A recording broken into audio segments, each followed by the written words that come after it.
ഇന്ന് ഞാൻ വന്നിരിക്കുന്നത് വളരെ എളുപ്പത്തിൽ ഉണ്ടാക്കിയെടുക്കാൻ കഴിയുന്ന നല്ല ടേസ്റ്റിയായ ഒരു പുഡിംഗ് റെസിപ്പിയുമായാണ്. കുട്ടികളും മുതിർന്നവരും ഒരുപോലെ ഇഷ്ടപ്പെടുന്ന ഈ റെസിപ്പി നിങ്ങളെല്ലാവരും വീട്ടിലൊന്ന് ട്രൈ ചെയ്ത് നോക്കുക.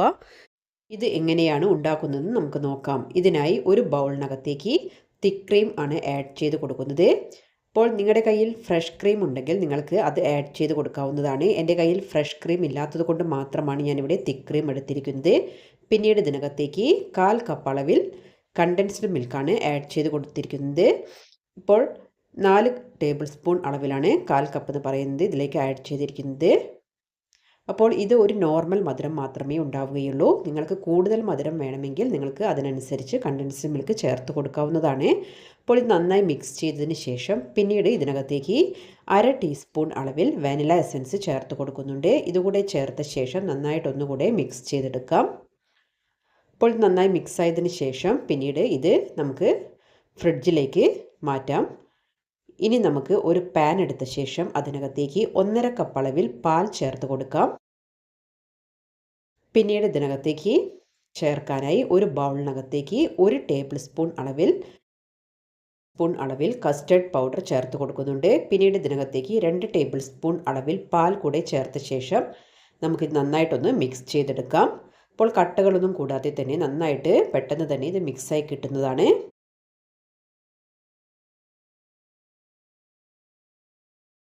ഇപ്പോൾ നന്നായി മിക്സാക്കിയതിന് ശേഷം പിന്നീട് നമ്മൾ നേരത്തെ എടുത്തു വെച്ചിരിക്കുന്ന പാലിനകത്തേക്ക് നമുക്കിത് ചേർത്ത് കൊടുക്കാം.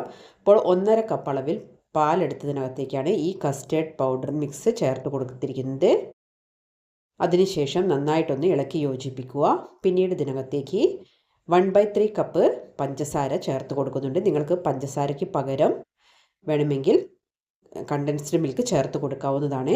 അപ്പോൾ പഞ്ചസാര ചേർത്ത് ഒന്ന് മിക്സ് ചെയ്തതിന് ശേഷം പിന്നീട് ഞാനിത് അടുപ്പിലേക്ക് മാറ്റുന്നുണ്ട്.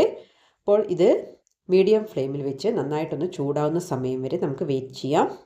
അപ്പോൾ ഇതിവിടെ ഞാൻ നോൺ സ്റ്റിക്ക് പാനിലാണ് പാൽ ചൂടാക്കുന്നത്. അതുകൊണ്ട് ഇത് ഇടയ്ക്കൊന്ന് ഇളക്കി കൊടുത്താൽ മതി.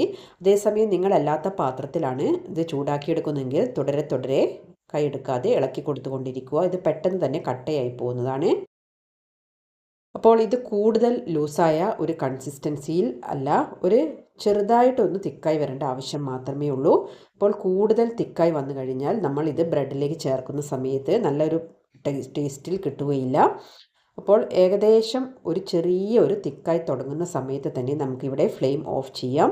ഇനി നമുക്ക് പുഡിംഗ് സെറ്റ് ചെയ്തെടുക്കാം. അതിനായി ഒരു ബൗൾ എടുത്ത ശേഷം അതിനകത്തേക്ക് ബ്രെഡിൻ്റെ പീസ് വെച്ച് കൊടുക്കുന്നുണ്ട്. അപ്പോൾ ബ്രെഡിൻ്റെ പീസ് എടുക്കുന്ന സമയത്ത് അതിൻ്റെ സൈഡിലുള്ള ആ ബ്രൗൺ പോർഷൻ കട്ട് ചെയ്ത് മാറ്റിയതിന് ശേഷം വേണം ഇങ്ങനെ നിരത്തി വെച്ച് കൊടുക്കാൻ. അപ്പോൾ ആ ബൗൾ കവർ ചെയ്യുന്ന വിധത്തിൽ ബ്രെഡിൻ്റെ പീസ് ഒരു ലെയറായി നിരത്തി വെച്ച് കൊടുക്കുക. അതിനുശേഷം നമ്മൾ നേരത്തെ തയ്യാറാക്കി വെച്ചിരിക്കുന്ന കസ്റ്റേർഡ് മിൽക്ക് ചൂടോടുകൂടെ തന്നെ ഇതിനകത്തേക്ക് ചേർത്ത് കൊടുക്കുക. നല്ല ചൂടോടുകൂടി തന്നെ ബ്രെഡിനകത്തേക്ക് ചേർത്ത് കൊടുത്താൽ മാത്രമേ ബ്രെഡ് നല്ല സോഫ്റ്റായി കിട്ടുകയുള്ളൂ. അതിനുശേഷം നമ്മൾ തയ്യാറാക്കി വെച്ചിരിക്കുന്ന ക്രീം ഇതിന് മുകളിലായിട്ട് സ്പ്രെഡ് ചെയ്ത് കൊടുക്കുക. പിന്നീട് ഇതിന് മുകളിലായിട്ട് കുറച്ച് ഡ്രൈ നട്ട്സ് ചേർത്ത് കൊടുക്കുന്നുണ്ട്. ഇവിടെ ഞാൻ പിസ്ത നട്ട്സും അതുപോലെ തന്നെ കുറച്ച് ആൽമണ്ട്സും കട്ട് ചെയ്തിട്ടാണ് ഇതിനകത്ത് ചേർത്ത് കൊടുത്തിരിക്കുന്നത്. പിന്നീട് ഇതിന് മുകളിലായിട്ട് ലെയറായിട്ട് നമുക്ക് ബ്രെഡ് വെച്ച് കൊടുക്കാം. പിന്നീട് അതിന് മുകളിലായിട്ട് കസ്റ്റേർഡ് മിൽക്ക് ഇതേപോലെ തന്നെ ചേർത്ത് കൊടുക്കുക. അതിനുശേഷം അതിന് മുകളിലായിട്ട് ക്രീം നമുക്ക് സ്പ്രെഡ് ചെയ്ത് കൊടുക്കാം. പിന്നീട് അതിന് മുകളിലായിട്ട് നമുക്ക് നട്ട്സ് കൂടെ സ്പ്രെഡ് ചെയ്ത് കൊടുക്കാം. അപ്പോൾ ഞാനിവിടെ ചെറിയൊരു ബൗളിനകത്താണ് പുഡിംഗ് ഉണ്ടാക്കുന്നത്. നിങ്ങൾ വലിയ ട്രേയിലാണ് പുഡിംഗ് ഉണ്ടാക്കുന്നതെന്നുണ്ടെങ്കിൽ നിങ്ങൾ അതിനനുസരിച്ച് ഇൻഗ്രീഡിയൻസ് കൂടിയ അളവിൽ എടുക്കുക.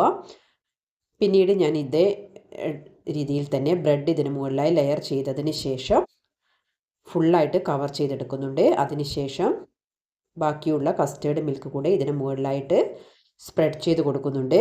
അപ്പോൾ ഇതൊരു ചെറിയ ബൗളിലാണ് ഞാനിവിടെ പുഡിംഗ് തയ്യാറാക്കുന്നത്. അതിന് കണക്കായിരുന്നു നമ്മുടെ ഇൻഗ്രീഡിയൻസ്. പിന്നീട് ക്രീം നമുക്ക് ഇതിന് മുകളിലായിട്ടൊന്ന് സ്പ്രെഡ് ചെയ്തതിന് ശേഷം ബാക്കിയുള്ള നട്ട്സ് കൂടെ ഇതിന് മുകളിലായിട്ട് നമുക്ക് ഡെക്കറേറ്റ് ചെയ്ത് കൊടുക്കാം. പിന്നീട് നമ്മൾ ഇത് കവർ ചെയ്ത് ഫ്രിഡ്ജിൽ സൂക്ഷിക്കണം. ഒരു 7-8 മണിക്കൂർ സമയം ഫ്രിഡ്ജിൽ സൂക്ഷിച്ചതിന് ശേഷം നന്നായി തണുത്തതിന് ശേഷം മാത്രമേ നമ്മൾ പുഡിംഗ് സെർവ് ചെയ്യാൻ പാടുള്ളൂ. എങ്കിൽ മാത്രമേ നല്ല ടേസ്റ്റി ആയിട്ട് കിട്ടുകയുള്ളൂ. അപ്പോൾ ഞാനിതിവിടെ ഫ്രിഡ്ജിനകത്തേക്ക് കവർ ചെയ്ത് മാറ്റി വെക്കുന്നുണ്ട്. അങ്ങനെ പിറ്റേ ദിവസം ഉച്ചയ്ക്കാണ് ഞാനിത് സെർവ് ചെയ്യാൻ വേണ്ടി എടുക്കുന്നത്. അപ്പോൾ ഇത് നമുക്ക് ഇതിനകത്തു നിന്നും ഒരു ചെറിയ പീസായിട്ട് കട്ട് ചെയ്തെടുക്കാം. അതിനുശേഷം ഞാനിതിവിടെ സെർവിങ് ബൗളിലേക്ക് മാറ്റുന്നുണ്ട്. അപ്പോൾ വളരെ എളുപ്പത്തിൽ നമുക്ക് ഉണ്ടാക്കിയെടുക്കാൻ കഴിയുന്ന ഈ പുഡിംഗ് നിങ്ങളെല്ലാവരും ഈ പെരുന്നാളിന് ട്രൈ ചെയ്തതിന് ശേഷം അതിൻ്റെ ഫീഡ്ബാക്ക്സ് എല്ലാം അറിയിക്കുക. Thank you for watching.